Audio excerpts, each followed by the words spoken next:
Ang hangin sa lungsod ng San Lazaro ay tila may kakaibang bigat ngayong hapon na ito. Isang dampi ng pagbabago na hindi PA lubos maintindihan ni Liwayway Reyes. Nakatayo siya sa harap ng salamin sa kanyang silid-tulugan, isang lugar na dati puno ng halakhakan at bulungang pag-ibig nila ni Alon, ang kanyang asawa. Ngayon, ang katahimikan ay tila isang malaking kurtina na bumabalot sa lahat. Napakagatlabi siya. Ang kanyang daliri ay bahagyang nanginginig habang hinahaplos ang kumikinang na kahon ng alahas sa kanyang vanity table.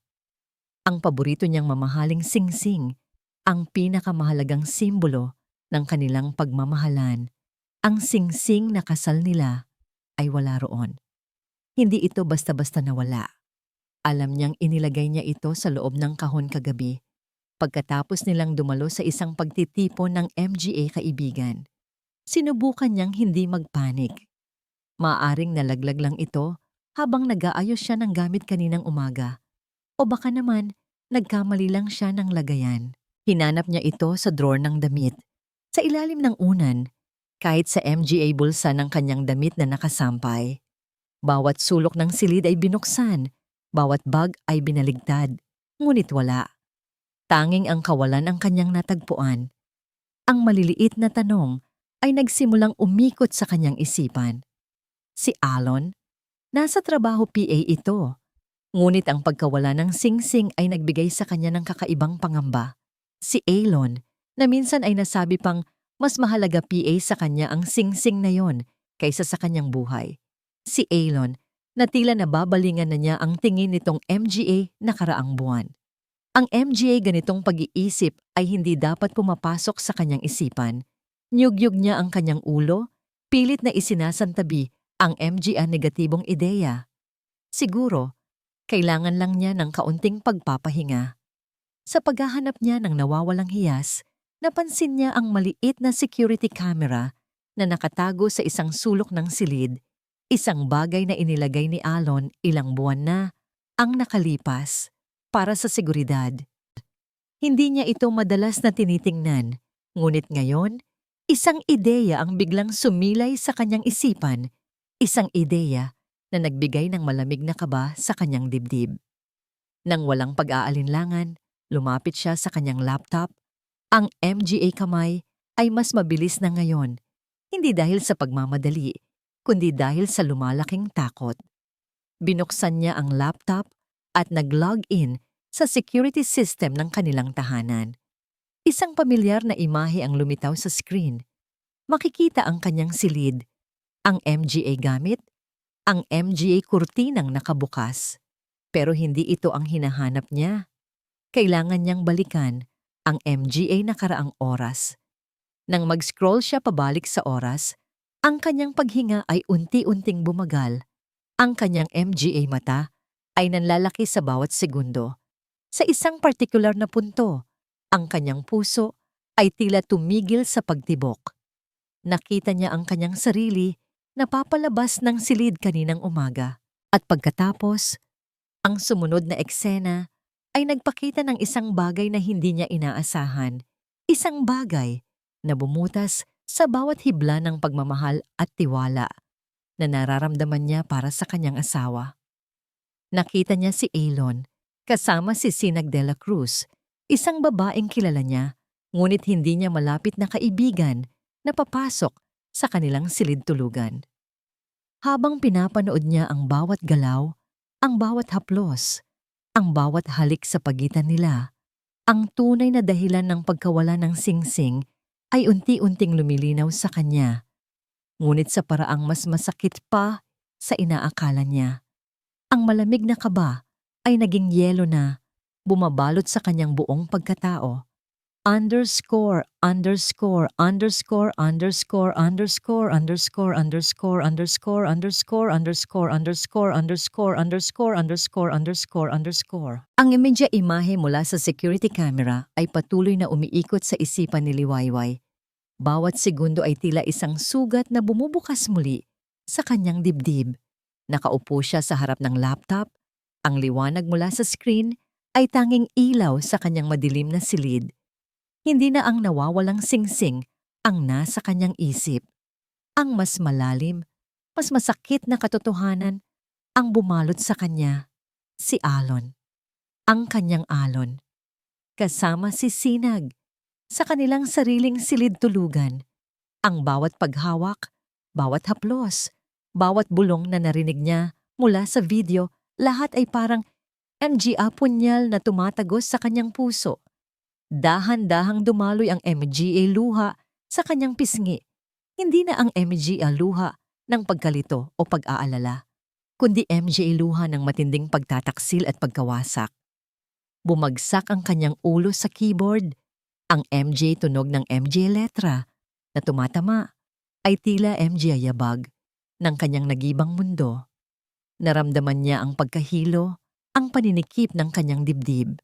Ang dating init ng kanilang tahanan ay napalitan ng nakakabinging lamig. Napasigaw sana siya, ngunit walang tinig na lumabas sa kanyang lalamunan. Ang sakit ay masyadong malaki, masyadong nakabibingi. Ngunit sa gitna ng kaguluhan at sakit, habang nakatingala siya sa kisame, isang kakaibang determinasyon ang nagsimulang mabuo sa kanya. Hindi ito ang pagiging marahas o ang pagnanais na gumanti agad. Ito ay isang tahimik, malalim na pagpapasya na hindi siya magpapadaig. Hindi siya magiging biktima lamang ng sitwasyon. Mayroon siyang lakas, isang lakas na matagal nang natutulog sa kanya.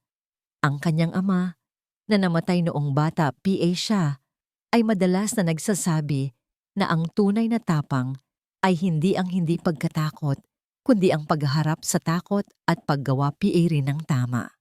At ang tama ngayon, para sa kanya, ay hindi ang sigawan o ang komprontasyon. Kinabukasan, nagising si Liwayway na parang ibang tao. Ang MGA mata niya ay mamula-mula PA rin, ngunit ang kanyang kilos ay may kakaibang kaayusan. Bumangon siya mula sa kama, hindi na puno ng pananabik sa bagong araw, kundi may isang malinaw na layunin sa kanyang isipan. Nagtungo siya sa kanyang study room kung saan nakalagay ang kanyang laptop. Maingat niyang binuksan muli ang video file, pinanood ito ng paulit-ulit, sinusuri ang bawat detalye. Napansin niya kung paano tinanggal ni Alon ang singsing mula sa kanyang daliri habang natutulog siya. At kung paano niya ito itinago bago sila umalis ng bahay. Ang maliit na pagkilos na yon, na hindi niya napansin noon, ngayon ay malinaw na ebidensya ng kanyang masamang intensyon. Pagkatapos, kinuha niya ang telepono. Napalunok siya ng ilang beses bago pindutin ang numero ng HR department ng kumpanyang pinagtatrabahuhan niya. "Hello?" Sagot ng isang babae sa kabilang linya. "Magandang araw po." Nagsimula si Liwayway. Ang kanyang boses ay bahagyang nanginginig, ngunit sapat na mahina at pagod para maniwala ang kausap. "Ako po si Liwayway Reyes. Nais ko po sanang mag-file ng request para sa isang extended leave of absence." "Oo po, meron po akong nararamdamang matinding pagkabalisa at stress nitong MJ nakaraang linggo. Ang aking doktor po ay nagrekomenda ng pahinga upang maalagaan ang aking mental health." Sa bawat salitang binibigkas niya, pakiramdam niya ay nagiging isang artista siya sa sarili niyang pelikula. Kinakailangan niyang kumbinsihin ang HR. At higit sa lahat, kinakailangan niyang kumbinsihin si Alon. Ang pakikipag-usap na ito ay ang unang hakbang sa isang mahaba at mapanganib na plano. Ang plano na hindi niya alam kung saan ito patutungo, ngunit alam niyang ito ang tanging paraan para makabangon muli. Sa pagtatapos ng tawag, habang nakatingin siya sa labas ng bintana, sa tanawin ng kanilang tahimik na kapitbahayan, isang maliit na ngiti ang sumilay sa kanyang MGA labi. Hindi ito ngiti ng kaligayahan, kundi ng determinasyon. Sa kabila ng lahat ng sakit, naramdaman niya ang pagbabalik ng kanyang lakas. Ang MGA piraso ng kanyang buhay ay nagkalat. Ngunit alam niyang sa kanyang MGA kamay, maaari niya itong buuin muli. Kahit PA, kailangan niyang gamitin ang MGA piraso na nasira ng iba. Ang MJ sumunod na araw ay naging isang maselang sayaw ng pagpapanggap para kay Liwayway. Bawat kilos, bawat salita, bawat ekspresyon sa kanyang muka ay maingat na pinagplanuhan. Pagkatapos niyang makuha ang approval para sa kanyang leave of absence, nagawa niyang lumikha ng isang kapaligiran ng kahinaan at pagkalito sa kanilang tahanan. Si Alon, sa kanyang kaso, ay tila nasisiyahan sa pagbabagong ito. Ang dating liwayway na puno ng sigla at katanungan tungkol sa kanyang MGA pagkaliban ay napalitan ng isang babaeng madalas ay nakatungangan na lamang. May MGA panahong umiiyak ng tahimik at bihira ng magtanong PA. Ito ang kanyang maskara, ang kanyang bagong identidad habang binubuo niya ang kanyang depensa. Sa MGA hapunan nila, dati nagkukwentuhan sila tungkol sa kanilang araw. Ngayon, si Liwayway ay madalas na tumatango na lamang. Ang kanyang tingin ay madalas na nakatuon sa kanyang plato. Paminsan-minsan, kapag tinatanong siya ni Alon kung kumain na ba siya, sasabihin niyang hindi PA masyado o medyo nasusuka ako. Isang malumanay na pagtanggi na nagpapalala lamang sa imahe ng kanyang pagkakasakit.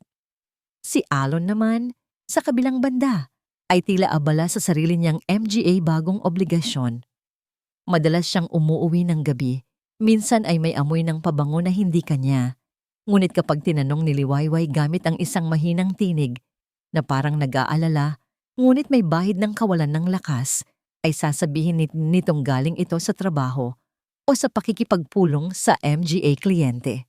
Ang bawat kasinungalingan ni Alon ay tila isang malaking bato na hindi napapansin ni Liwayway dahil ang kanyang isipan ay nakatuon na sa mas malaking laban.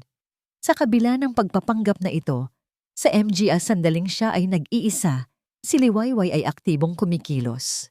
Tuwing tanghali, habang si Alon ay nasa trabaho PA at si Sinag ay abala rin sa kanyang MGA sariling gawain, siya ay lihim na bumibisita sa isang maliit ngunit respetadong law office sa downtown ng San Lazaro.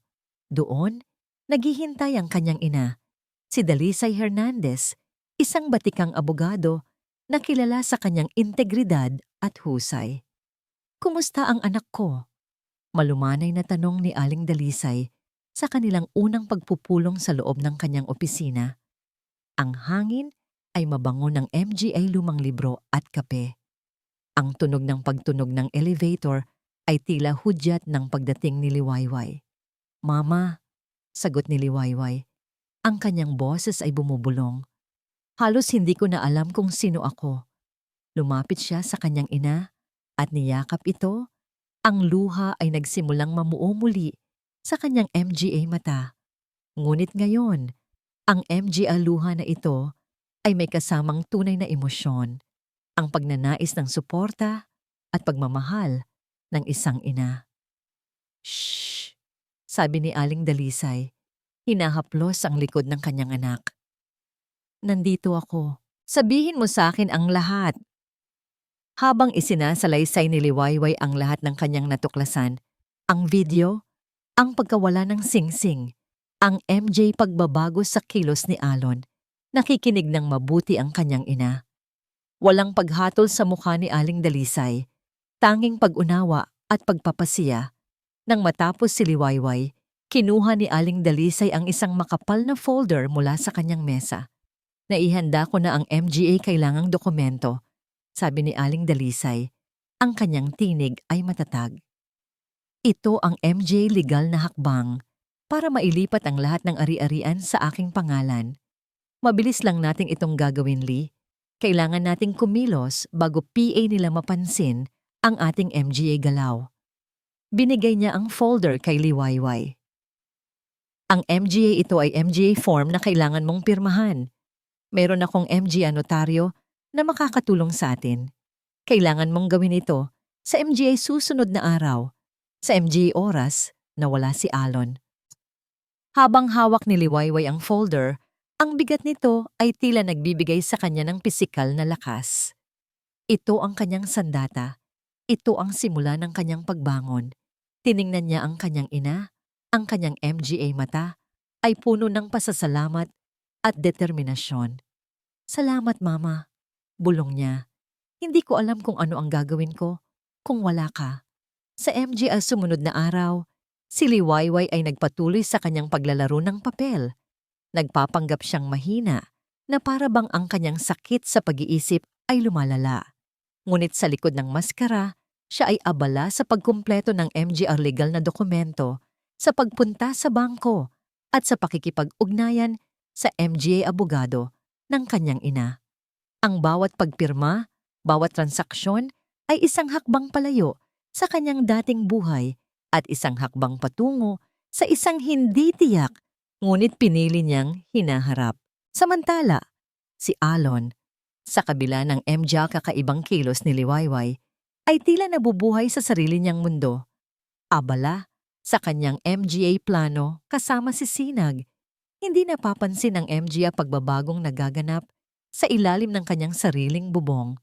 Underscore, underscore, underscore, underscore, underscore, underscore, underscore, underscore, underscore, underscore, underscore, underscore, underscore, underscore, underscore, underscore. Ang bawat dokumentong nilalagdaan ni Liwayway ay tila isang hakbang papalayo sa nakaraan at papalapit sa isang bagong simula.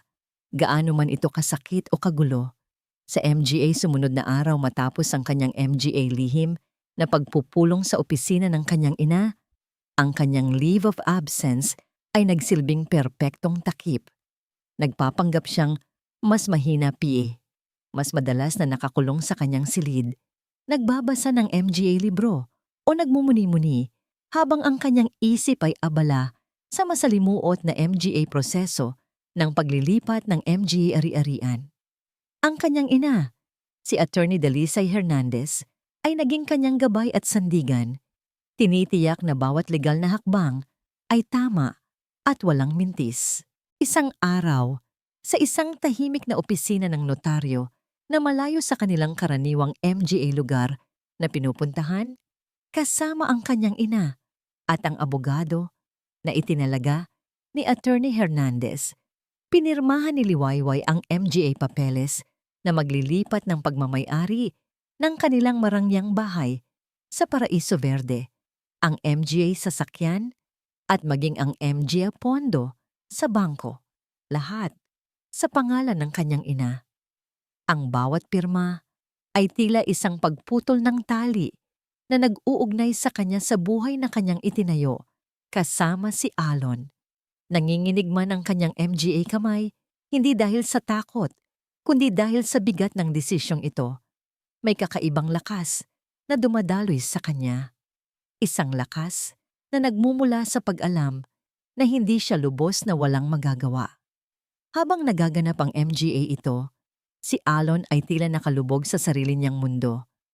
Ang kanyang pagkaabala ay tila na doble. Madalas siyang umuuwi ng huli.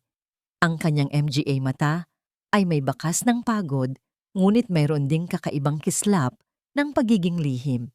Minsan, habang naghahanda si Liwayway ng simpleng hapunan, isang bagay na madalas niyang ginagawa ngayon para hindi masyadong mapaghinalaan, narinig niya si Alon na kausap ang telepono sa kanilang balkonahe. Siguraduhin mong malinis ang lahat ng papeles, sabi ni Alon. Ang kanyang tinig ay mahina, ngunit may diin. Walang dapat makakaalam nito hanggat hindi PA tapos ang transaksyon. Ang pera. Oo, ang pera ang pinakamahalaga. Napahinto si Liwayway sa kanyang ginagawa. Ang kutsilyo na hawak niya ay bahagyang nabitawan. Ito na ba? Ito na ba ang simula ng pagmamadali ni Alon? Ang pagbanggit nito sa MGA papeles at pera ay nagpatindi sa kanyang pangamba. Ngunit hindi siya maaaring magpakita ng anumang konteksto. Kailangan niyang manatiling mahina. Kaya't ipinagpatuloy niya ang pagluluto, ang kanyang puso ay tumitibok ng mas mabilis. Nang gabing iyon, habang naghahanda si Alon na pumasok sa kanyang silid-tulugan, napansin niya ang maliit na stapler na nasa ibabaw ng mesa ni Liwayway sa kanyang study room. Isang bagay na hindi naman madalas gamitin ni Liwayway. Ngunit ang mas nakapukaw ng kanyang pansin ay ang isang folder na bahagyang nakausli, mula sa ilalim ng MGA papeles ni Liwayway. Dahil sa biglaang pagkausyoso at dahil sa kanyang paghihinala na may kakaiba sa kilos ng kanyang asawa, nilapitan niya ito. Agad niyang binuklat ang folder. MGA pangalan ng abogado, MGA numero ng account, MGA titulo ng ari-arian. Lahat ay nakasulat. Ang ilan sa MGA ito ay may stamp ng notaryo. Nagsimulang mamuo ang pawis sa kanyang noo. Hindi niya maintindihan ang lahat. Ngunit malinaw sa kanya na ang kanyang asawa ay gumagawa ng MGA hakbang na hindi niya alam. Ang kanyang pag-aalala ay napalitan ng pagdududa at ang pagdududa ay nagsimulang maging paghihinala. Liwayway. Tawag niya, pumasok sa silid kung saan nakaupo si Liwayway nakatingala sa kawalan. Ano itong MGA papeles na ito? Tanong niya. Ang kanyang tinig ay may bahid ng pagkabahala. Tumingala si Liwayway. Ang kanyang ekspresyon ay malungkot at nalilito, na para bang hindi niya naintindihan ang kanyang tinatanong. Ano? Ano ang magi iyon, Alon? Mahina niyang sagot. Hindi ko alam. Naglilinis lang ako ng MGA gamit kanina. Ang kanyang puso ay bumibilis, ngunit ang kanyang boses ay nanatiling mahina at walang malay. Nagkibit balikat si Alon, ngunit hindi maalis ang kanyang tingin sa MGA dokumento. May kung anong nagbabanta sa hangin. Hindi niya alam kung ano ang nangyayari, ngunit sigurado siya may lihim na itinatago si Liwayway at ang MGA lihim na yon ay maaring makaapekto sa kanilang lahat. Ang kanyang paghihinala ay nagsimulang lumalim.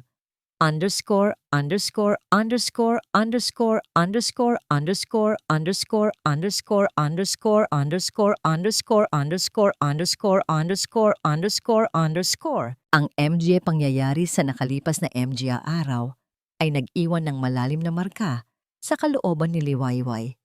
Ang kanyang pagpapanggap bilang isang babaeng may sakit sa pag-iisip ay naging isang mahirap na gawain, ngunit ang kanyang determinasyon na nailantad ang katotohanan ang nagbibigay sa kanya ng lakas. Si Alon, sa kanyang bahagi, ay tila mas lalong nagiging kahina-hinala. Ang kanyang pagiging abala, ang kanyang MGA gabi na wala sa bahay, at ngayon, ang kanyang pagiging mausyoso sa MGA dokumento na kanyang pinirmahan, lahat ng ito ay nagpatindi sa pangamba ni Liwayway. Ngunit, kailangan niyang manatiling kalmado at ipagpatuloy ang kanyang plano habang nagluluto siya ng hapunan isang hapon sa pag-asang makahanap ng kahit kaunting katahimikan sa pagitan ng kanyang MGA lihim na gawain. Isang alaala ang biglang bumalik sa kanya.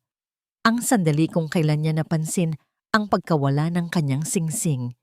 Naalala niya na hindi lamang basta nawala ito sa kanyang kahon ng alahas.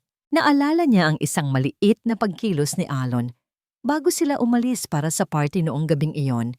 Isang mabilis na galaw ng kamay habang inaayos ni Alon ang kanyang damit. Isang kilos na tila hindi mahalaga noon, ngunit ngayon, sa kanyang isipan, ay nagbigay ng malaking kahulugan. Dala ng kakaibang kutob, nagtungo siya sa kanilang silid-tulugan. Habang si Alon ay nasa labas PA, abala sa kung anuman ang kanyang MGA sikreto, sinimulan niyang suriin muli ang MGA lugar na kanyang napuntahan sa paghahanap ng nawawalang singsing. Tiningnan niya ang kahon ng alahas, ang bedside table, ang ilalim ng unan. Wala PA rin. Ngunit hindi niya alam kung bakit. Naisip niya ang maliit na espasyo sa pagitan ng bedside table at ng pader, isang lugar na madalas puntahan ni Alon kapag nag-aayos ng kanyang MGA gamit. Lihim siyang yumuko, ang kanyang puso ay bumibilis sa bawat sandali. Gamit ang isang manipis na ruler na nakuha niya mula sa study room, maingat niyang sinuyod ang maliit na espasyong yon. At doon, sa pagitan ng alikabok at ilang maliliit na hibla ng damit, naroon ito. Hindi ang tunay na singsing, ngunit isang maliit na piraso ng metal na halos kapareho ng kulay ng ginto ng kanyang singsing. Napulot niya ito, pinagmasdan, Hindi ito ang singsing. Ngunit bakit ito naroon? Sino ang naglagay nito? At bakit niya naalala ang kilos ni Alon noong gabing iyon? Nagsimulang magkonekta ang MG Apiraso ng palaisipan sa kanyang isipan. Hindi nawala ang singsing. Maaring ito ay kinuha ni Alon. Ngunit bakit? Ang kanyang pag-iisip ay bumalik sa video na nakita niya ang kanilang pagiging malapit ni Sinag sa kanilang silid tulugan. Nagsimulang magkaroon ng kahulugan ang lahat. Siguro, kinuha ni Alon ng singsing upang magkaroon siya ng dahilan na magmukhang nawala ito upang mabawasan ang paghihinala kung sakaling may makakita sa kanya na nag-iisa sa silid na yon. O baka naman, mas masahol PA. Ginawa niya ito bilang isang uri ng pagsubok para sa kanya. Isang paraan para makita kung gaano siya kasentimental o kung gaano siya kahina. Ang pagkadiskubre na ito ay nagdulot ng bagong uri ng galit kay Liwayway. Hindi na lamang ito pagtataksil, kundi isang malalim na manipulasyon. Ang pagiging mahinahon na kanyang pinapakita kay Alon ay tila lalong tumibay. Ngunit sa ilalim nito, isang mas matinding determinasyon ang nabuo. Kung si Alon ay maglalaro ng ganito, kung gagamitin niya ang kasakiman at kasinungalingan, kung gayon, dapat din siyang lumaban gamit ang parehong sandata, ang talino at ang pagiging maparaan. Sa kanyang paghahanap, napansin niya ang isang bahagyang nakausling pader sa gilid ng bedside table. Isang bahagi na tila hindi pantay ang pagkakalagay. Dahil sa kanyang pagkausyoso, sinubukan niyang galawin ito. Sa kanyang pagkamangha, may bahagi na tila may lamat. Isang maliit na puwang kung saan maaaring may nakatagong bagay. Sa paggamit ng ruler na nakuha niya, maingat niyang sinubukan itong buksan. Sa kanyang pagkamangha, ang maliit na pader na yon ay bumukas. Nagbubunyag ng isang maliit na lihim na kompartamento. Doon, sa loob, ay hindi ang singsing, kundi isang maliit na jewelry box na may nakasulat na pangalan ni Sinag. At sa loob nito ay may isang piraso ng papel na may MGA nakasulat na numero ng account at MG Apetsa. Ito ay higit PA sa inaakala niya. Hindi lamang ito tungkol sa pag-ibig at pagtataksil. Mayroong sangkot na pera at malaki. Ang kanyang paghahanap sa nawawalang singsing ay naging isang pagtuklas sa isang mas malaking sikreto. Ang maliit na piraso ng metal na kanyang nakuha ay nagbigay daan sa kanya upang matuklasan ang mas malalim na kasamaan na nagaganap. Napalunok siya. Ang kanyang puso ay bumibilis sa pagkaintindi. Ito ang patibong. At siya, si Liwayway, ay handa nang humakbang papasok dito. Kailangan niya ng mas maraming ebidensya. Kailangan niyang malaman ang buong plano.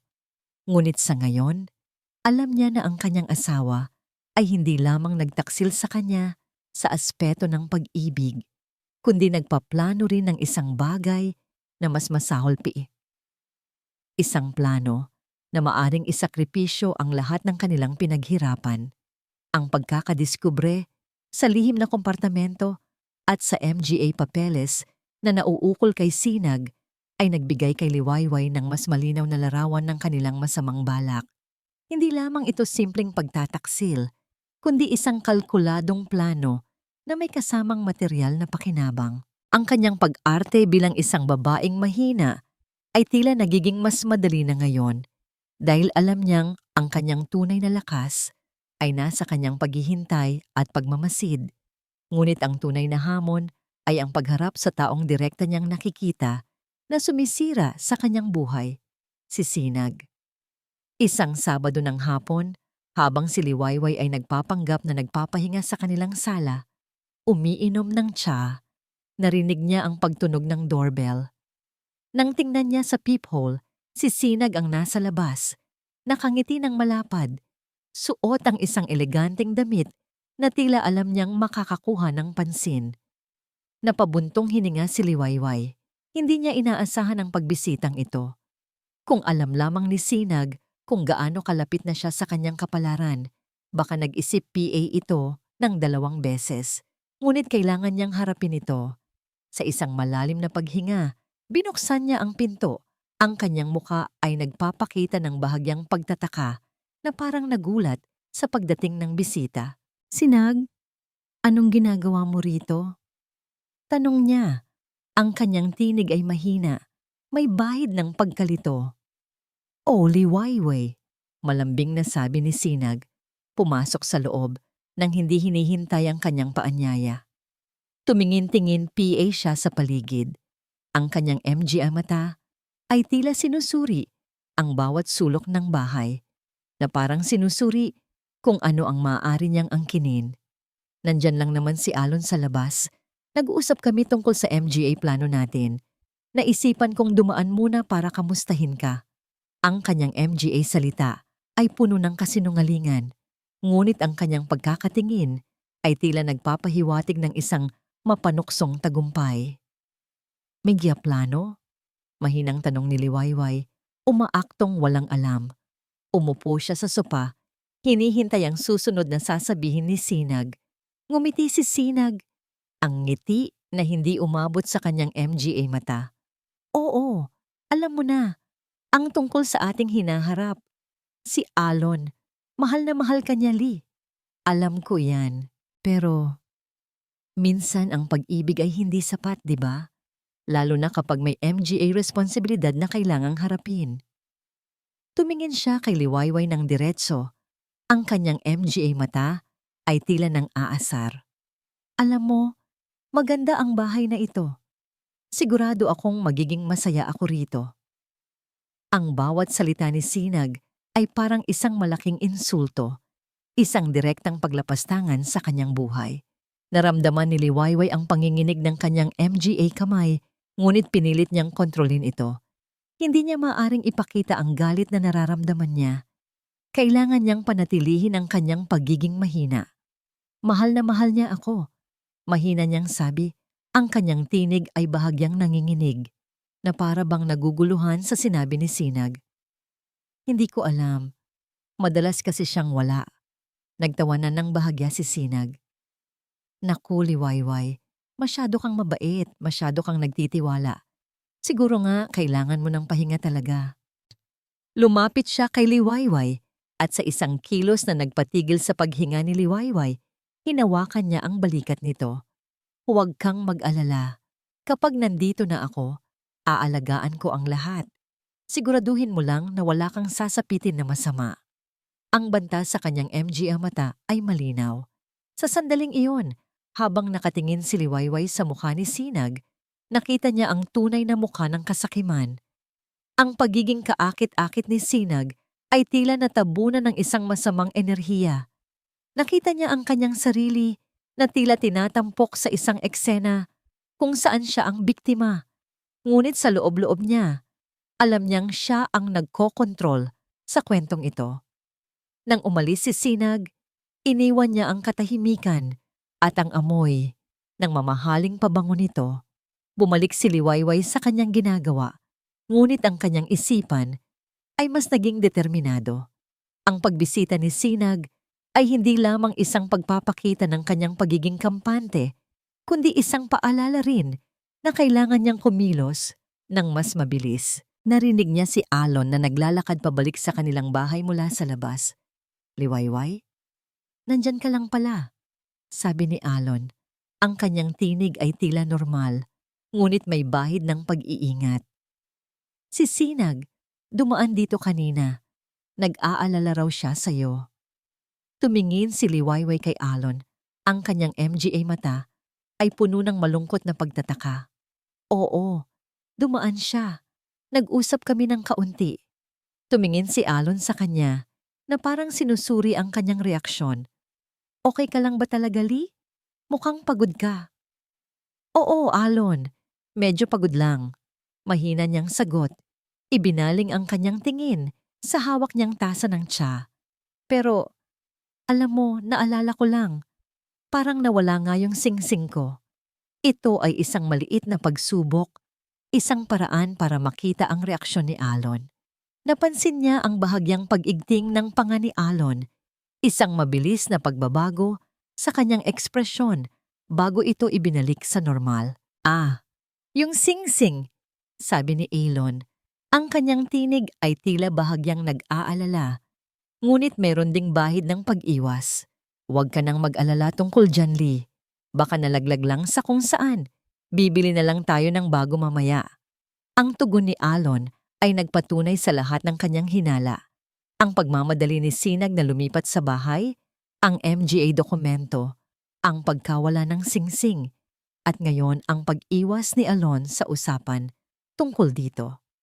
Lahat ay nagpapatunay na hindi ito simpleng pagkawala lamang. Ito ay bahagi ng isang mas malaking laro.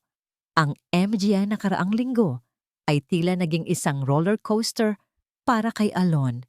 Sa isang banda, ang kanyang relasyon kay Sinag ay nagbibigay sa kanya ng kakaibang kasiyahan at pangako ng isang mas maginhawang buhay. Sa kabilang banda, ang pagbabago sa kilos ni Liwayway ay nagsisimula nang magbigay sa kanya ng malalim na pagkabalisa. Ang dating masigla at mausisang Liwayway ay napalitan ng isang tahimik at tila malungkot na babae na madalas nakakulong sa kanilang silid. Hindi niya alam kung ang lahat ba ng ito ay bunga lamang ng stress sa trabaho ni Liwayway o kung mayroon bang mas malalim na dahilan. Ang kanyang paghahanap sa MGA papeles ni Liwayway sa study room ay nagdulot ng mas malaking pagdududa. Nakita niya ang MGA dokumento ng paglilipat ng ari-arian at bagaman hindi niya lubos maintindihan ng lahat, alam niyang may kinalaman ito sa kanilang yaman. At ang MGA ito ay nagawa ng walang kanyang kaalaman. Ang pagkausyoso niya noon ay napalitan ng tunay na pagkabahala. Ano ang ginagawa ni Liwayway at bakit niya ito ginagawa ng palihim? Habang lumalala ang kanyang pagkabalisa, si Sinag naman ay walang tigil sa pag-uusisa sa kanya tungkol sa pagkumpleto ng MGA transaction. Alon, kailan natin sisimulan ang pagbebenta ng bahay? Ang MGA account na iyon, kailan natin maa-access? Paulit-ulit na tanong ni Sinag sa telepono. Ang kanyang tinig ay puno ng pagkainip at pagkauhaw sa pera. Naramdaman ni Alon ang bigat ng responsibilidad, ngunit ang kawalan ng katiyakan tungkol sa MGA kilos ni Liwayway ay nagpapahirap sa kanyang pagdedesisyon. Isang gabi, habang si Liwayway ay tila nakatulog na, nagpasya si Alon na kailangan niyang masigurado ang MGA susunod na hakbang. Kailangan niyang hanapin ang MGA orihinal na titulo ng lupa, ang MGA susi sa MGA Safety Deposit Box, ang MGA bagay na kailangan nilang pirmahan ni Sinag para maisakatuparan ang kanilang plano. Dahan-dahan niyang binuksan ang pinto ng kanilang silid-tulugan. Sinusubukang hindi magising si Liwayway. Ang tanging ilaw ay mula sa maliwanag na buwan na tumatagos sa kurtina. Nagtungo siya sa study room. Ang puso niya'y tumitibok ng malakas. Nagsimula siyang maghanap sa desk ni Liwayway. Sinusuri ang bawat drawer, bawat sulok. Sa kanyang paghahanap, napansin niya ang isang maliit na kahon na nakatago sa ilalim ng isang tumpok ng MGA lumang magazine. Agad niyang binuklat ito. Hindi MGA papeles ang laman nito, kundi isang USB drive at ang MGA lumang gamit ni Liwayway mula sa kanyang pagkabata. MGA larawan, sulat. Dahil sa kanyang pagkausyoso, kinuha niya ang USB drive. Sino ang mag-aakala na ang maliit na bagay na yon ay maglalaman ng isang bagay na makapagpapabago sa lahat? Habang sinusuri niya ang USB drive sa kanyang laptop, nakita niya ang isang folder na may pangalang Project Nightingale. Hindi niya alam kung ano ito, ngunit dahil sa kanyang pagiging mapusok, binuksan niya ito.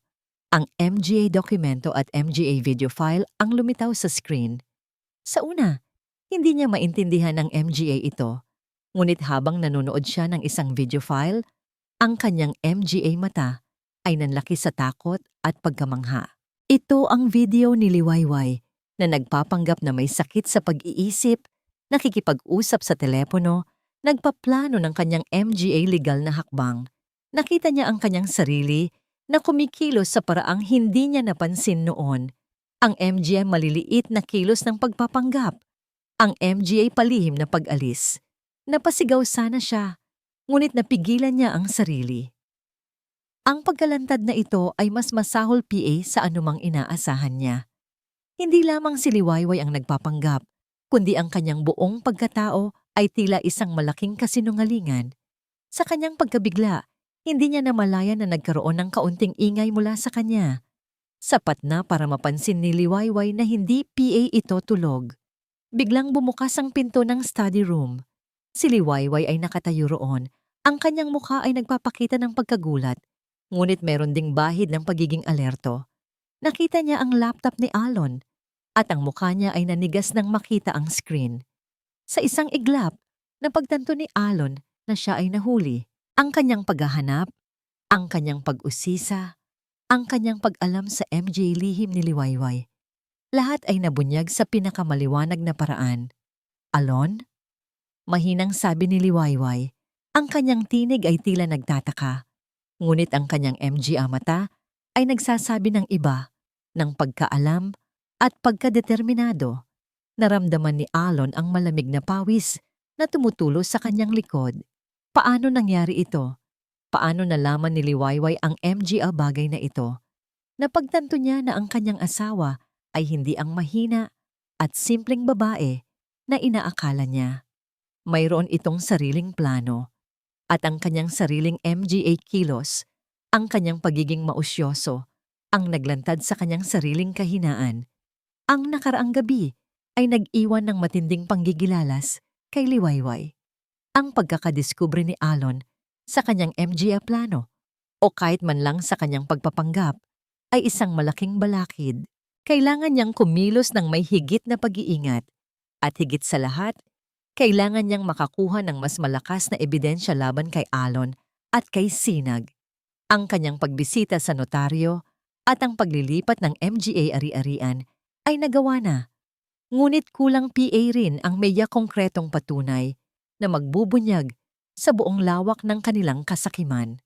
Sa kanyang paghahanap ng katahimikan at isang lugar kung saan hindi siya mahahalata, madalas niyang dinadala ang kanyang sarili sa maliit at tahimik na coffee shop, ang hulmahan ng alaala. Ito ay naging kanyang kanlungan, isang lugar kung saan maaari siyang magmuni-muni nang hindi nag-aalala kung sino ang makakakita sa kanya. Habang nakaupo siya sa isang sulok, nakatingin sa labas ng bintana, iniisip ang MGA susunod niyang hakbang. Isang pamilyar na mukha ang lumapit sa kanyang mesa. Liwayway? Ikaw na ba yan? Isang malumanay na tinig ang kanyang narinig. Nang tumingin siya, nakita niya si Mang Tonyo, isang matandang kaibigan ng kanyang pamilya na nakangiti sa kanya. Si Mang Tonyo ay isang tapat na lingkod ng kanilang pamilya mula PA noong bata siya at alam niyang mapagkakatiwalaan ito. Mang Tonyo, sabi ni Liwayway na nagulat ngunit natuwa sa pagkakakilala. Opo, ako nga po. Kumusta po kayo? Ayos naman, Hija. Ang tagal na rin mula nang huli tayong nagkita. Mukhang may mabigat kang dinadala dyan, Hija. Sabi ni Mang Tonyo, ang kanyang MGA mata ay nagpapakita ng pag-aalala habang tinitingnan niya ang bahagyang pagod na mukha ni Liwayway. Nabalitaan ko rin ang sitwasyon mo kay Alon. Nakakalungkot ang MGA ganitong pangyayari. Umupo si Mang Tonyo sa tapat ni Liwayway at sa pag-anyaya niya, nagsimula silang magkwentuhan. Habang nag-uusap sila tungkol sa MGA alaala ng kanyang kabataan at ang MJ kabutihan ng kanyang MGA magulang, hindi napigilan ni Liwayway na ibahagi ang bahagi ng kanyang nararanasan. Hindi niya binanggit ang lahat ng detalye, ngunit ibinahagi niya ang kanyang pagkalito at ang kanyang pakiramdam na may mali sa MGA kilos ni Alon. Alam mo, Liwayway, sabi ni Mang Tonyo, ang kanyang mukha ay nagiging seryoso. Noong MGA nakaraang buwan, napansin ko rin ang ilang bagay. Naisipan ko lang na sabihin sa'yo dahil malapit ako sa pamilya ninyo. Huminto siya sandali, tila nag-iisip kung paano sasabihin ang kanyang sasabihin. Madalas kong nakikita si Alon at nitong MGA nakaraang linggo. Kasama niya si Sinag de la Cruz. Sa MGA lugar, na hindi naman nila dapat puntahan ng magkasama. Minsan, nakikita ko silang nag-uusap ng lihim at tila may hawak silang MGA dokumento. Ang MGA salita ni Mang Tonyo ay parang MGA Pildoras na nagpapatunay sa lahat ng kanyang pinaghihinalaan. Nakita niya si Alon kasama si Sinag sa video, ngunit ang makarinig mula sa isang mapagkakatiwalaang saksi ay nagbigay sa kanya ng mas malakas na patunay. Talaga po, Mang Tonyo? Mahinang tanong ni Liwayway. Ang kanyang tinig ay nagpapakita ng pagkagulat, ngunit sa loob niya may bagong pag-asa na nabubuhay. Oo, Hija. At hindi lang iyon. Dagdag ni Mang Tonyo, bumaba ang kanyang boses. Noong isang linggo, habang naglalakad ako malapit sa opisina ng notaryo, nakilala ko sa kabilang kanto. Alam mo na, ang may hawak ng MGA malalaking transaksyon. Nakita ko si Alon at si Sinag na papasok doon. Mukhang may pinipirmahan sila. At ang mas nakapagtataka, paglabas nila, nakita kong hawak ni Alon ang isang folder na may tatak ng opisina ng iyong ina. Ang huling sinabi ni Mang Tonyo ay nagpatigil sa paghinga ni Liwayway. Ang tatak ng opisina ng kanyang ina? Alam niya na ang kanyang ina ang kanyang abogado, ngunit ang makita silang magkasama ni Alon, doon ay nangangahulugan ng isang bagay na mas malaki. Maaaring alam ni Alon ang tungkol sa kanyang MGA hakbang o mas malala PA. Maaring sinusubukan niyang hadlangan ang MGA ito. Mang Tonyo, sabi ni Liwayway, ang kanyang tinig ay naging mas determinado. Meron po ba kayong maalalang numero ng account o kahit anong detalye na tila kay nahinala na binabanggit nila? Nag-isip si Mang Tonyo sandali. Mayroon akong natatandaan, Hija. Narinig ko silang binabanggit ang ilang numero at parang may kinalaman sa real estate. Alam mo naman, si Mr. De La Cruz, ang ama ni Sinag, ay may hawak na MGA ari-arian dito sa San Lazaro. Baka may kinalaman sila sa MGA iyon. Agad niyang kinuha ang isang maliit na notebook mula sa kanyang bulsa at isinulat ang ilang numero. Ito, Hija. Baka makatulong ito sa iyo. Nanginginig ang kamay ni Liwayway habang tinatanggap ang papel mula kay Mang Tonyo. Ito ang tunay na ebidensya na kanyang kailangan. Ang MGA numero ng account, ang MGA pangalan ng opisina ng notaryo, ang pagkakita kay Alon at Sinag, lahat ng ito ay mahalagang piraso ng kanyang palaisipan. Maraming salamat po, Mang Tonyo. Sabi ni Liwayway, ang kanyang MGA mata ay nagliliwanag sa pasasalamat. Malaking tulong po ito sa akin. Walang anuman, Hija. Sabi ni Mang Tonyo, hinahaplos ang kanyang balikat. Alam kong mahirap ang pinagdadaanan mo. Basta't tandaan mo, hindi ka nag-iisa. Kung may kailangan ka, huwag kang mag-atubiling lumapit sa akin. Pagkaalis ni Mang Tonyo, tiningnan ni Liwayway ang MGA numero sa papel. Ang MGA ito ay tila susi sa pagbubunyag ng buong katotohanan.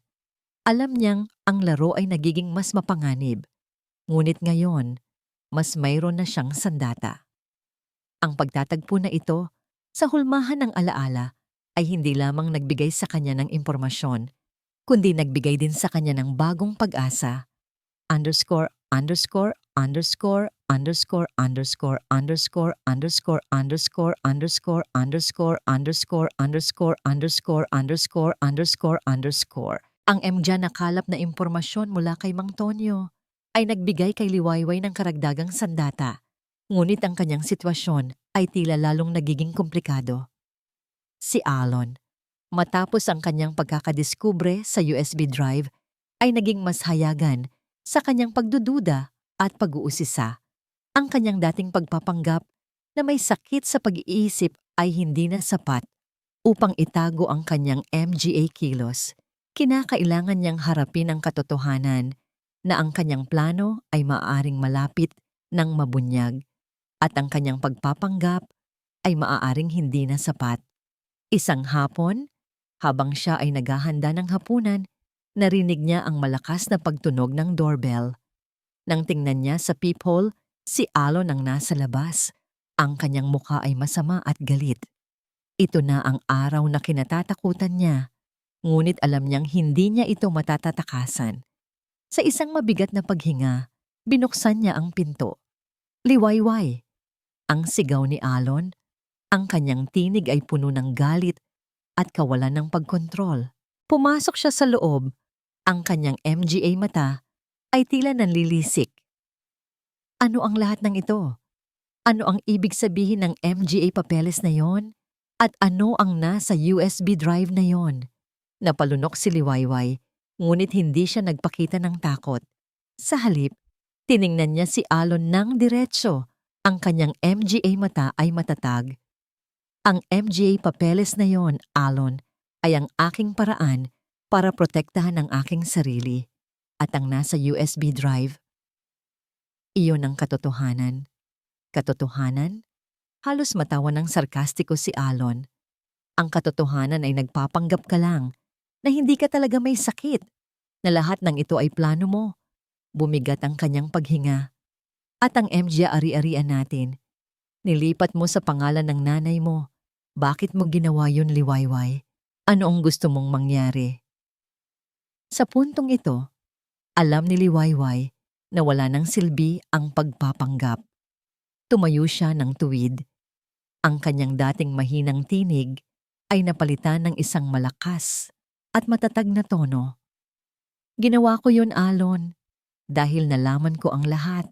Nakita ko ang video mo kasama si Sinag. Nalaman ko ang tungkol sa singsing at nakita ko ang MGA plano ninyo para sa pera ko. Ang MGA salita ni Liwayway ay tila bumalot kay Alon na parang yelo. Ang kanyang mukha ay nanigas. Hindi niya inaasahan na malalaman lahat ni Liwayway. Hindi totoo yan, sabi niya. Ngunit ang kanyang tinig ay kulang na sa paniniwala. Hindi totoo? Hamon ni Liwayway. Nakita ko, Alon. Nakita ko ang lahat. At hindi lang iyon. Nalaman ko rin ang tungkol sa MGA transaction ninyo kasama ang notaryo at ang MGA numero ng account na binanggit ninyo. Alam ko na ang lahat ng inyong plano. Sa puntong ito, nagsimulang mag-iba ang ekspresyon ni Alon mula sa galit patungo sa kawalan ng pag-asa. Ang kanyang balak na paggamit sa MGA ari-arian, ang kanyang relasyon kay Sinag, lahat ay tila nasisira sa harap niya. Habang pinagmamasdan niya si Liwayway, napagtanto niya na hindi ito ang babaeng kilala niya. Ito ay isang babae na lumaban, isang babae na nagplano, isang babae na hindi siya natakot. Sa gitna ng kanilang pagtatalo, biglang tumunog ang telepono ni Alon. Nakita niya ang pangalan ni Sinag sa caller ID. Agad niyang sinagot ito. Ang kanyang tinig ay nanginginig. Hello? Alon! Ang sigaw ni Sinag mula sa kabilang linya, ang kanyang tinig ay puno ng panik. Anong nangyayari? Tumawag ang notaryo. May natanggap daw silang abiso mula sa abogado ni Liwayway, yung nanay niya. Sinasabing may kasong pandaraya raw sa MGA transaction natin. Naka-freeze daw ang lahat. Ang imedya salita ni Sinag ay tila bumagsak na parang kidlat kay Elon. Napatingala siya sa kisame, ang kanyang mukha ay nanigas sa takot at kawalan ng pag-asa. Tumingin siya kay Liwayway na nakatayo roon, tahimik na nanonood. Ang kanyang MGA mata ay puno ng kalmado, ngunit matatag na determinasyon. Ang kanyang dating plano ay tila naglaho na parang bula. Ang lahat ng kanyang inakala na kanya na ay parang nawawala sa kanyang MGA kamay. Liwayway, bulong ni Alon, ang kanyang tinig ay halos hindi marinig. Anong ginawa mo? Ngumiti ng bahagya si Liwayway, isang nangiti na puno ng pait ngunit meron ding kapayapaan. Ginawa ko lang ang kailangan kong gawin, Alon, para ipagtanggol ang sarili ko. Sa sandaling iyon, habang si Alon ay nakatayo roon, nalulunod sa kanyang sariling kasakiman at pagkakamali, napagtanto niya na nawala na ang lahat. Ang kanyang relasyon kay Sinag ay tila nauwi sa wala. Ang kanyang MGA plano para sa kayamanan ay nasira. At higit sa lahat, ang kanyang pagkatao ay nabunyag sa harap ng babaeng minahal niya at pagkatapos ay pinagtaksilan. Ang lahat ay nawala na. Ang nakalipas na MGA araw ay puno ng tensyon. Matapos ang konfrontasyon nila ni Alon, alam ni Liwayway na ang MGA sumunod na hakbang ay kritikal. Ang balita tungkol sa pag-freeze ng MGA transaksyon ay nagbigay sa kanya ng kaunting kapanatagan. Ngunit alam niyang hindi PA tapos ang laban. Si Alon, kahit na nabunyag ang kanyang MGA lihim, ay hindi PA rin sumusuko. Ang kanyang pagiging kampante na dating kinamumuhian ni Liwayway ay napalitan ngayon ng isang uri ng desperasyon na tila mas mapanganib.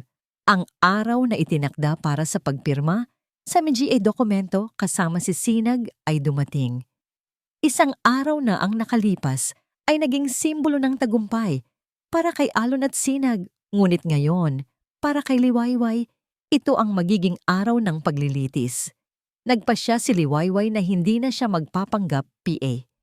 Ang kanyang leave of absence ay malapit nang matapos at alam niyang kailangan niyang magpakita ng kanyang tunay na lakas.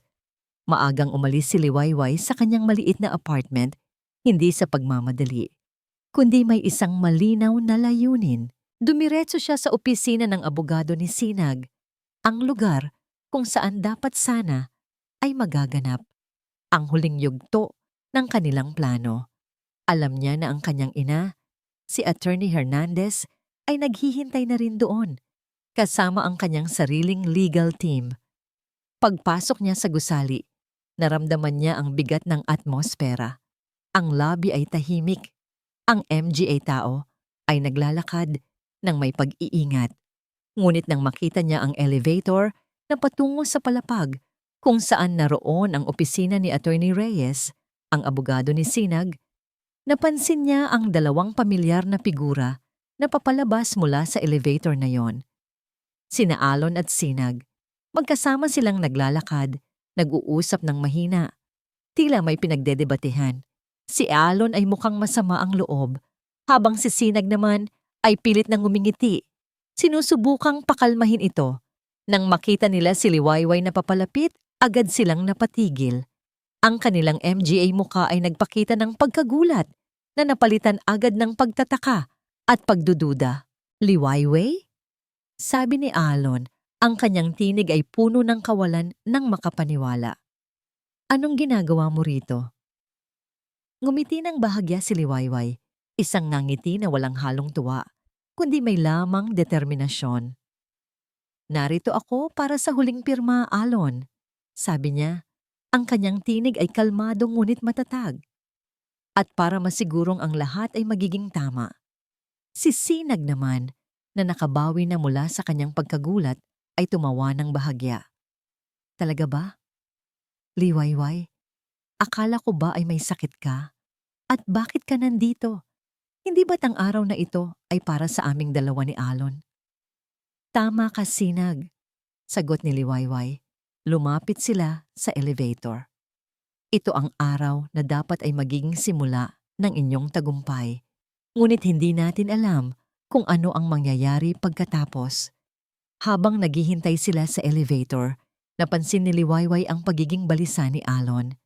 Alam niya na ang kanyang pagdating dito sa mismong lugar at oras na yon ay nagdulot ng karagdagang tensyon sa kanilang sitwasyon. Nang bumukas ang elevator, pumasok si Liwayway, kasunod si Alon at Sinag. Sa loob ng elevator, ang katahimikan ay mas mabigat pa kaysa sa labas. Nang makarating sila sa palapag na yon, agad na sinalubong sila ng isang abogado na hindi pamilyar kay Liwayway. Ito ang abogado ni Sinag. Tiningnan niya sina Liwayway, Alon at Sinag na may pagtataka. Mr. Sandoval, Miss Dela Cruz, sabi ng abogado, tumingin kay Alon at Sinag. Nandyan na po ang MGA dokumento. Kailangan na lamang ang inyong MGA pirma. Ngumiti si Sinag at tila humugot ng lakas mula sa kanyang nangiti. Ngunit bago PA man nila simulan ang pagpirma, isang pamilyar na tinig ang narinig mula sa pinto ng opisina. Sandali lang po, sabi ng isang malumanay, ngunit matatag na boses. Lumabas mula sa pintuan si Attorney Dalisay Hernandez, ang ina ni Liwayway, kasama ang dalawang lalaki na nakasuot ng formal na damit, ang kanyang MGA kasamahan mula sa kanyang law firm. Napatingin si Alon at sinag kay Attorney Hernandez. Ang kanilang MGA muka ay napuno ng pagkagulat at pagdududa. "Mama," sabi ni Liwayway, kahit alam niyang darating ito. "Liwayway Hija," sabi ni Attorney Hernandez, lumapit sa kanyang anak. "Handa na tayo." Pagkatapos, tumingin siya kay Alon at sinag. Ang kanyang MGA mata ay puno ng determinasyon. "Ginoong Sandoval, Senyorita de la Cruz, may MGA karagdagang dokumento kaming kailangang ipresinta bago natin ipagpatuloy ang anumang transaksyon." Nagkatinginan sina Alon at sinag, hindi nila maintindihan kung ano ang nangyayari. Ang kanilang plano, na tila malapit ng matapos, ay tila nababalot na naman ng hindi inaasahang balakid. Itinaas ni Liwayway ang kanyang maliit na bag at mula dito, kinuha niya ang USB drive na naglalaman ng lahat ng kanyang ebidensya. "Tama po kayo, Mama," sabi ni Liwayway. Ang kanyang tinig ay kalmado, ngunit puno ng kapangyarihan. "Handa na tayo. At handa na rin ang lahat na makarinig ng katotohanan." Ang tensyon sa loob ng opisina ni Attorney Reyes ay halos maramdaman mo sa bawat sulok. Sina Alon at sinag, na nooy puno ng kumpiyansa, ay ngayon ay natigilan. Ang kanilang MGA muka ay nagpapakita ng pagkalito at pagdududa. Si Attorney Hernandez, ang ina ni Liwayway, ay nakatayo sa tabi ng kanyang anak. Ang kanyang tindig ay puno ng awtoridad at determinasyon. Ang lawyer ni sinag ay mukhang hindi rin sigurado kung ano ang nangyayari, habang ang dalawang lalaking kasama ni Attorney Hernandez ay nakatayo sa likuran, handang tumulong kung kinakailangan. "Ano ang ibig mong sabihin, Liwayway?" tanong ni Alon. Ang kanyang tinig ay nagpapakita ng pagkabahala. "Ano ang MGA dokumento na yon?" Ngumiti ng bahagya si Liwayway. Ang kanyang tingin ay dumapo kay Alon, pagkatapos kay sinag, at saka sa abogado ni sinag. "Ang ibig kong sabihin," sabi niya, ang kanyang tinig ay malinaw at matatag, "ay ang lahat ng ating plano ay nabunyag na. At ang MGA dokumentong ito, sabay taas niya ng USB drive, ay naglalaman ng katotohanan."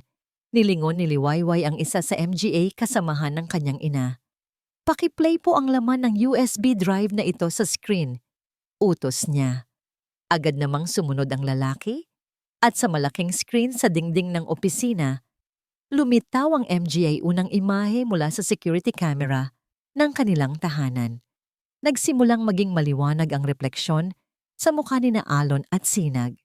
Ang video ng kanilang pagpasok sa silid tulugan, ang kanilang MGA bulungan, ang kanilang MGA halik lahat ay ipinapakita sa malaking screen.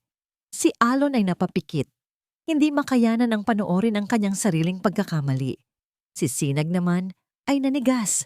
Ang kanyang MGA labi ay bahagyang bumuka. Tila hindi makapaniwala na ang lahat ng ito ay naidokumento. "Ito ang katotohanan ng inyong pagtataksil," sabi ni Liwayway. Ang kanyang tinig ay may bahid ng sakit ngunit puno ng tapang. At hindi lang iyan.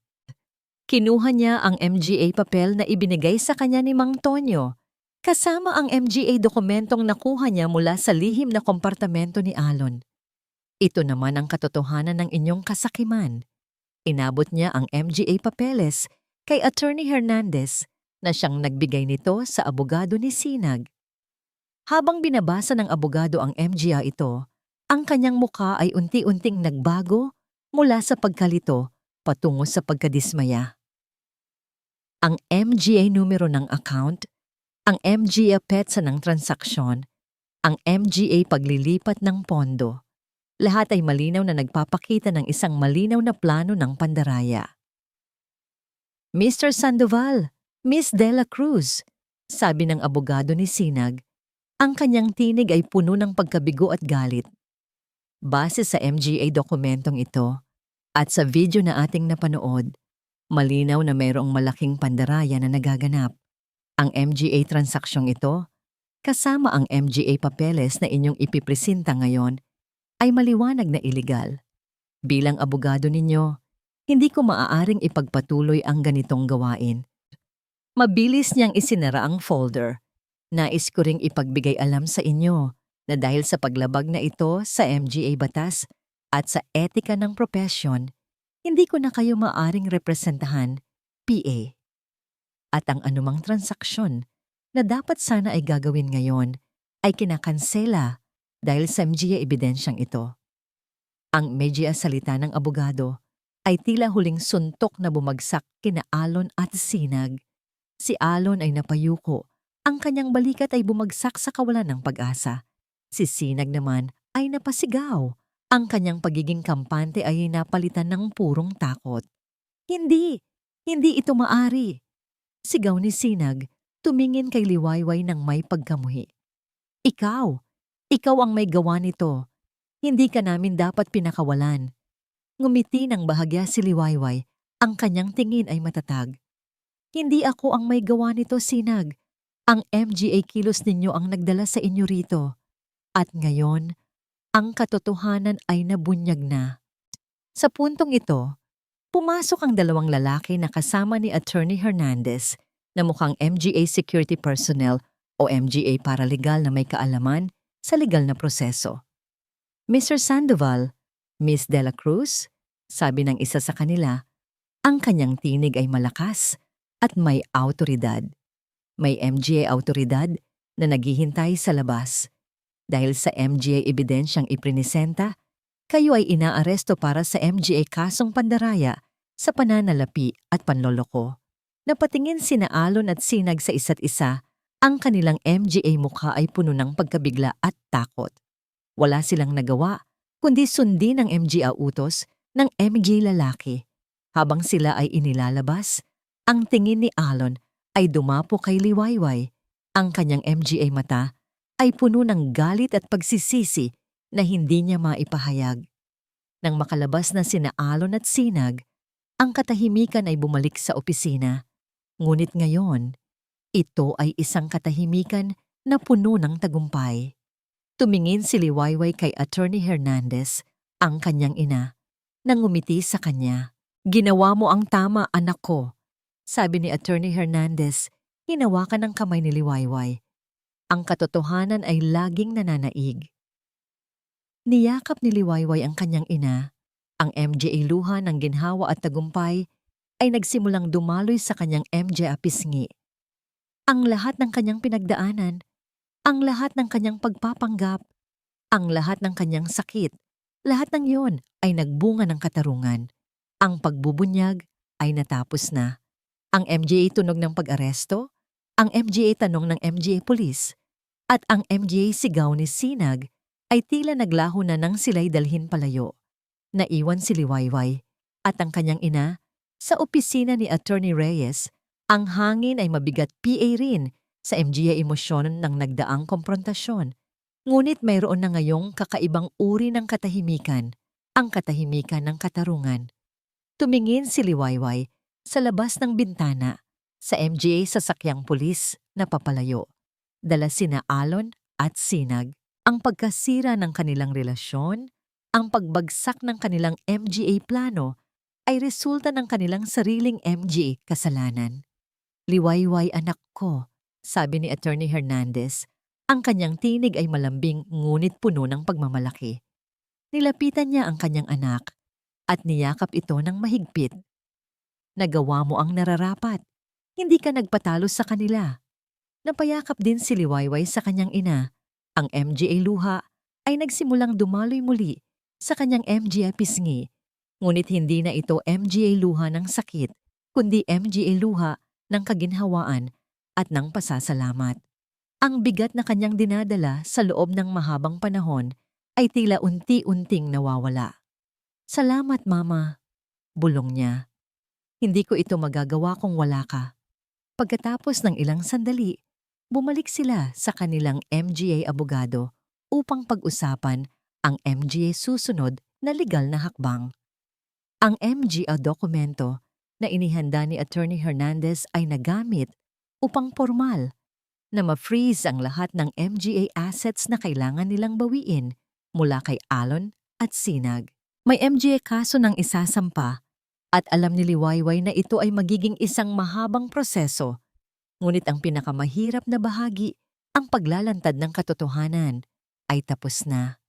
Habang nag-uusap sila, napansin ni Liwayway ang isang bagay sa mesa. Ang kanyang singsing sa kasal. Ang tunay na singsing na nakuha niya mula sa lihim na kompartamento ni Alon. Ito ay kumikinang sa ilalim ng ilaw ng opisina, isang paalala ng lahat ng kanilang pinagdaanan. Hindi na ito ang simbolo ng pagtataksil na kanyang kinamumuhian, kundi isang alaala ng kanyang lakas at pagbangon. Lumapit siya sa mesa, kinuha ang singsing at hinawakan ito ng mahigpit. Napatingin siya sa malayo sa MGA imahihabaw ng kanyang nakaraan kasama si Alon, ang MGA masasayang alaala, ang MGA pangako, at ang kasalukuyang realidad ng kanyang pagkakamali. Mayroon piiring bahid ng sakit, ngunit ang sakit na yon ay napapalitan na ng pag-unawa at pagtanggap. Hindi na niya hahayaang sirain PA nito ang kanyang hinaharap. Liwayway, tawag ni Attorney Hernandez. May gusto ka bang sabihin bago tayo umalis?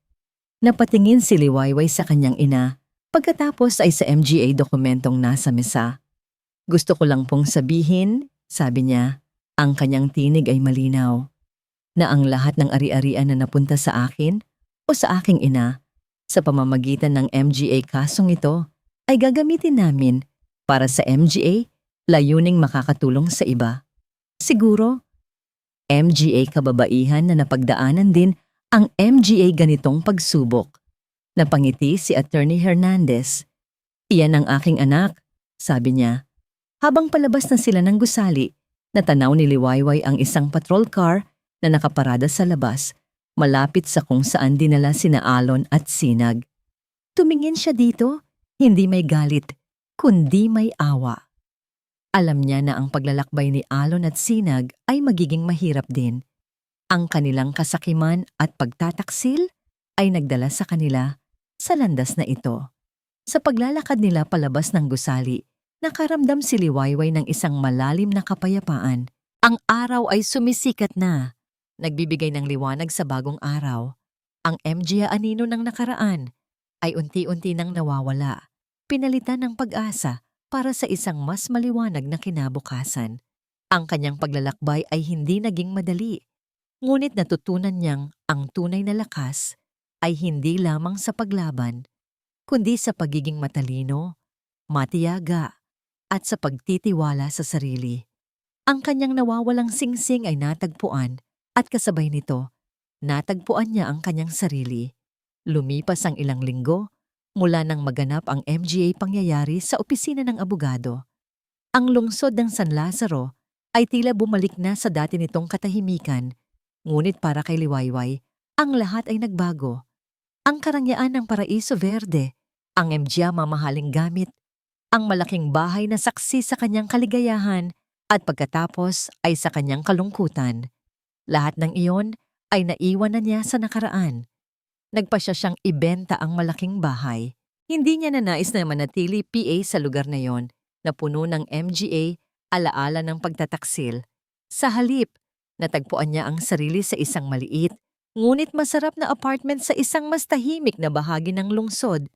Ang espasyo ay hindi kasing laki ng kanilang dating tahanan, ngunit ito ay puno ng init at ng kanyang sariling pagkatao.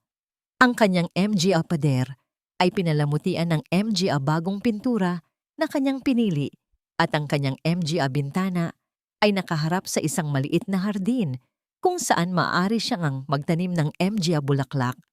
Ito ay simple, ngunit ito ay kanya. Ang kanyang bagong buhay ay nagsimula sa isang maliit na simula, ngunit puno ng pag-asa. Ang kanyang bagong simula ay hindi lamang sa kanyang tirahan, kundi pati na rin sa kanyang trabaho. Matapos ang lahat ng kanyang pinagdaanan, naramdaman niya ang pagnanais na gumawa ng isang bagay na nagbibigay kasiyahan sa kanya. isang bagay na may personal na kahulugan.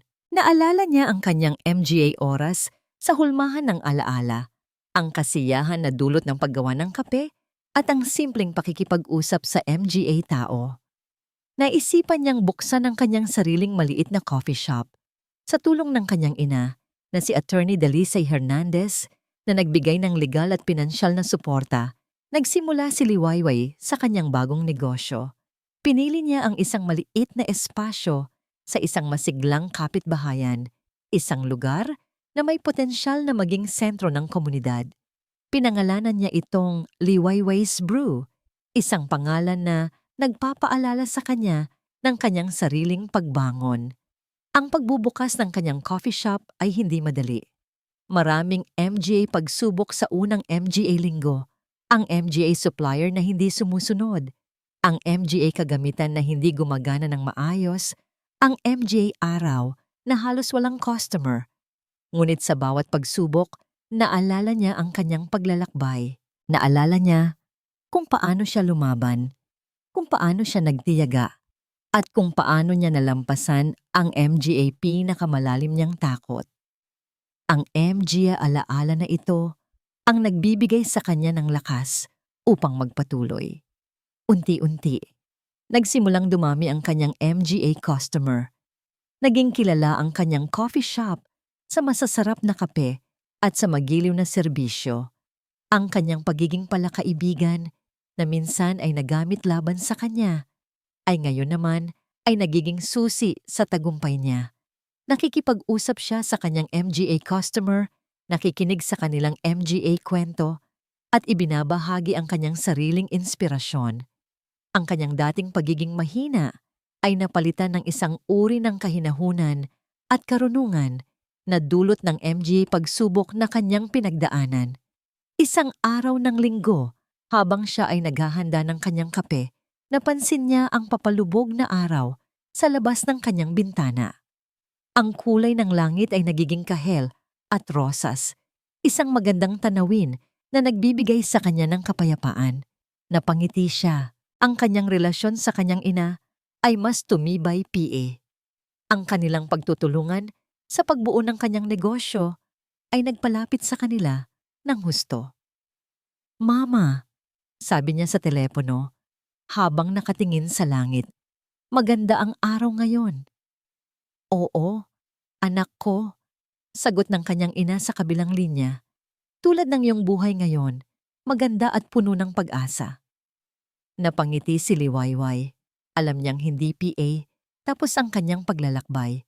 Ngunit sa puntong ito, sa kanyang sariling maliit na coffee shop, sa kanyang sariling maliit na buhay, naramdaman niyang siya ay ligtas, malaya, at handang harapin ang anumang hamon na darating. Ang kanyang bagong bukang Liwayway ay nagsimula na. 1 taon na ang nakalipas mula nang magsimula ang lahat. 1 taon ng pagbabago, ng pagsubok, at ng pagtuklas sa sarili. Nakaupo si Liwayway sa kanyang balkonahe, ang simoy ng hangin ay malamig at nagdadala ng MGA alaala ng MGA nakaraang buwan. Hawak niya ang kanyang diary.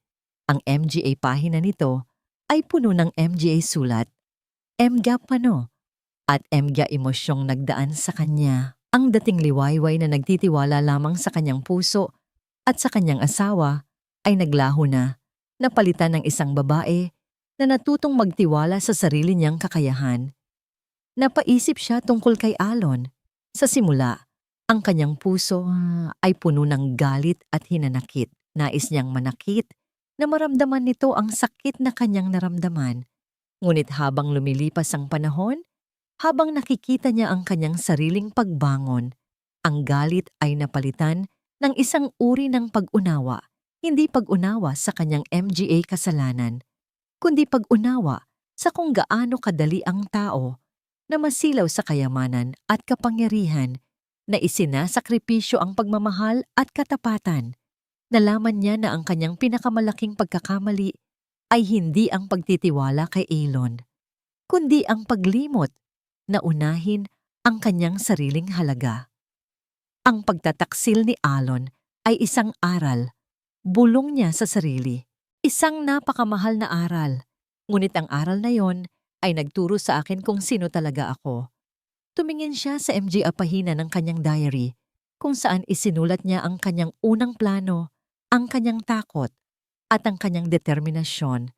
Ang MJ unang sulat ay puno ng luha at pagkalito. Ngayon, ang MJ pahina ay naglalaman ng MJ pagtatagumpay, ng MJ bagong pangarap, at ng MJ natutunang aral.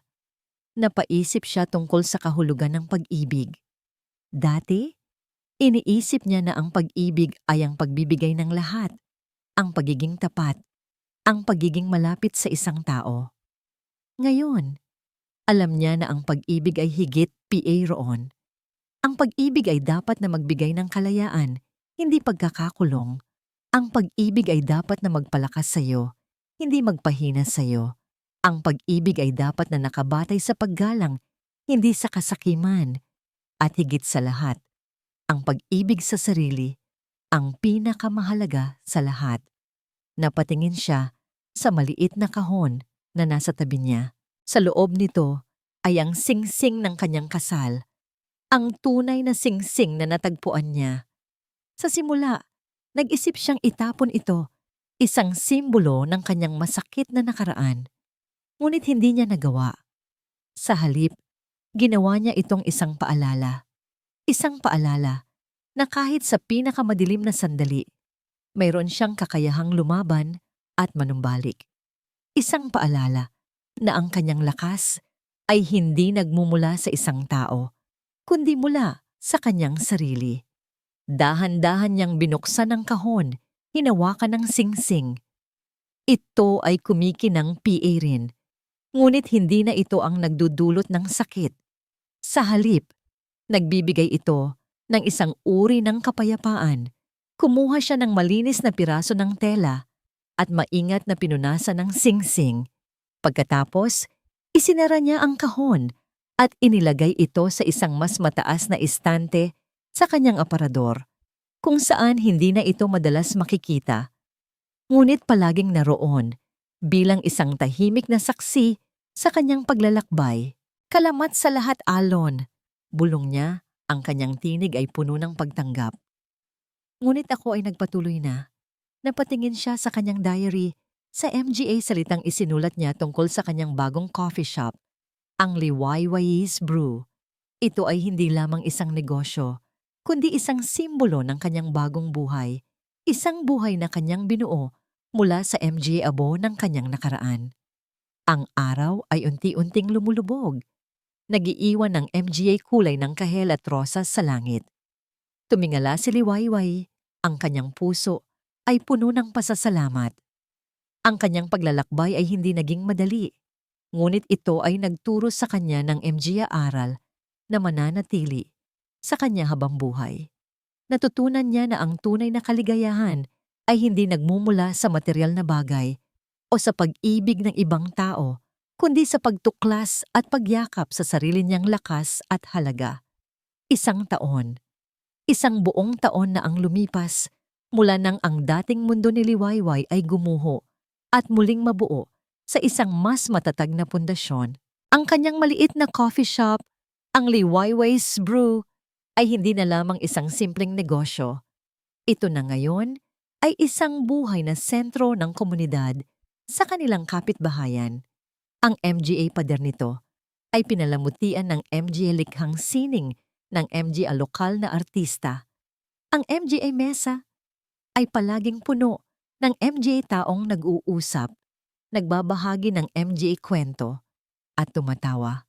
At sa bawat Biyernes ng gabi, ang amoy ng sariwang kape ay nahahaluan ng musika, MGA acoustic performances mula sa MGA talentadong musikero. Ang musika ay nagdala ng bagong himig sa buhay ni Liwayway.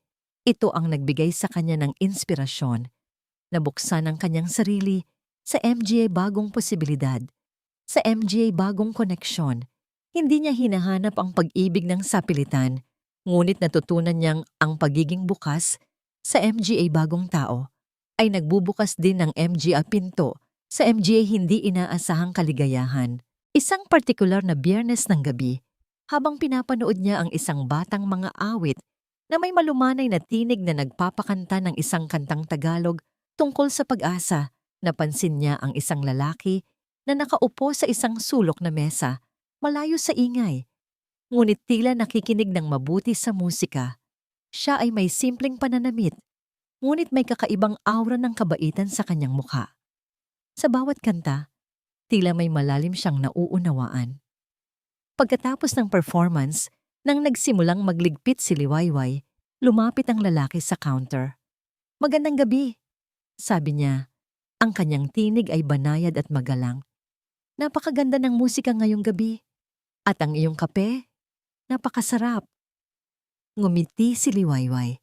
"Salamat po. Ako po si Liwayway." "Ako naman si Miguel," sabi ng lalaki, na inabot ang kanyang kamay. "Madalas akong dumadaan dito, pero ngayon lang ako nagkaroon ng pagkakataong kausapin ka." Nagsimula silang mag-usap, hindi tungkol sa MGA na karaang trahedya, kundi tungkol sa musika, sa MGA pangarap, at sa MGA simpleng bagay na nagbibigay ng kahulugan sa buhay. Si Miguel ay isang guro sa isang lokal na paaralan, at tulad ni Liwayway, natagpuan niya ang kanyang sarili na nagsisimula muli matapos ang isang masakit na karanasan sa nakaraan. Sa MGA sumunod na linggo, madalas nang bumibisita si Miguel sa Liwayway's Brew. Sila ay nagkukwentuhan, nagtatawanan, at nagsasalo sa MGA sandali ng katahimikan. Ang relasyon nila ay hindi biglaan o marahas, kundi dahan-dahan, tulad ng paglaki ng isang halaman na binibigyan ng sapat na tubig at araw. Naramdaman ni Liwayway ang isang uri ng koneksyon kay Miguel na hindi niya naranasan noon. Isang koneksyon na nakabatay sa respeto, pag-unawa, at pagbabahagi ng MGA magkatulad na halaga. Isang hapon, habang naglilinis siya ng MGA mesa, pagkatapos ng operasyon, nilapitan siya ni Miguel. Hawak niya ang isang maliit na bulaklak, isang simpleng sampagita. "Liwayway," sabi niya, ang kanyang MGA mata ay tapat. "Nais ko lang sabihin na ang iyong kape ay hindi lang masarap. Ang iyong pagkatao ang nagbibigay ng tunay na lasa sa lugar na ito. At nais kong malaman mo na gusto kitang makilala, PA ng lubusan." Napangiti si Liwayway. Ang puso niya ay bumibilis sa isang magandang paraan. Alam niyang ang nakaraan ay bahagi na niya. Ngunit hindi na ito ang nagdidikta ng kanyang hinaharap. Ang kanyang paglalakbay mula sa pagkawala tungo sa pagbangon ay nagturo sa kanya na ang pag-ibig ay hindi laging dumadating sa paraang inaasahan natin. Ngunit kung minsan, ito ay dumarating sa pinakasimpleng paraan, sa pamamagitan ng isang tasa ng kape, isang kanta, at isang taong nakakakita sa iyong tunay na halaga. Tumingin siya kay Miguel. Ang kanyang mukha ay puno ng pag-asa at isang bagong uri ng kaligayahan. "Miguel," sabi niya, ang kanyang tinig ay puno ng sinseridad. "Gusto ko rin na makilala ka, PA ng lubusan." Sa paglubog ng araw, habang ang MGA ilaw ng coffee shop ay nagsisimulang umilaw, nagpatuloy ang kanilang pag-uusap. Ang musika ng kinabukasan ay nagsimula nang tumugtog, isang himig ng pag-asa, pagbangon, at ang posibilidad ng bagong pag-ibig. Ang kanilang kwento ay nagsisimula, PA lamang, isang bagong kabanata na isinulat sa MGA kulay ng pag-asa at pagmamahal. Underscore, underscore, underscore, underscore, underscore, underscore, underscore, underscore, underscore, underscore, underscore, underscore, underscore, underscore, underscore, underscore. At dito nagtatapos ang kwento ni Liwayway. Kumusta po muli, MGA minamahal naming tagapakinig? Sa pagtatapos ng bawat kwentong ating pinagdaanan, narito po ako, ang inyong tapat na tagapagsalaysay mula sa Kwentong Puso TV, upang maghatid ng isang taos-pusong pasasalamat.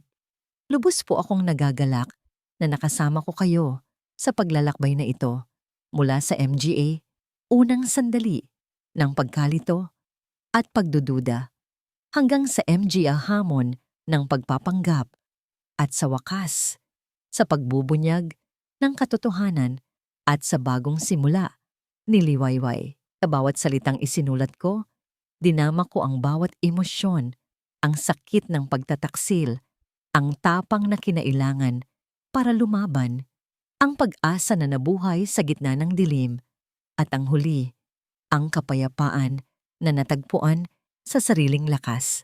Nais kong maiparating sa inyo na ang pag-ibig, sa kabila ng lahat ng sakit na maaari nitong idulot, ay maaari paaring maging daan tungo sa pagpapagaling at pagbabago. Ang bawat pagsubok ay hindi hadlang, kundi MGA pagkakataon upang matuklasan natin ang ating tunay na lakas at halaga. Naway ang kwento ni Liwayway ay maging isang paalala sa ating lahat na kahit sa pinakamadilim na MGA sandali, ang katotohanan at katarungan ay laging mananaig. At higit sa lahat, na ang tunay na pag-ibig, ang pagmamahal sa sarili, ang pinakamahalaga sa lahat. Huwag po kayong matakot na ipaglaban ang inyong sarili at huwag din kayong panghinaan ng loob kapag kayo ay nahulog. Dahil sa bawat pagbagsak, naroon ang pagkakataon na bumangon ng mas malakas. Lubos po akong nagpapasalamat sa inyong walang sawang pakikinig at pagsubaybay. Ang inyong presensya ang nagbibigay buhay sa MGA kwentong ito. Kung nagustuhan ninyo ang kwentong ito, huwag po kayong mag-atubiling i-like, i-share sa inyong MGA kaibigan at pamilya. At syempre, pindutin na rin po ang subscribe button para lagi kayong updated sa MGA susunod PA nating kwento. I-click nyo na rin po ang notification bell para kayo ang laging unang makarinig sa aming MGA bagong upload. Hanggang sa muli nating pagkikita sa susunod na kwento ng puso. Maraming salamat po. Paalam, Kwentong Puso TV.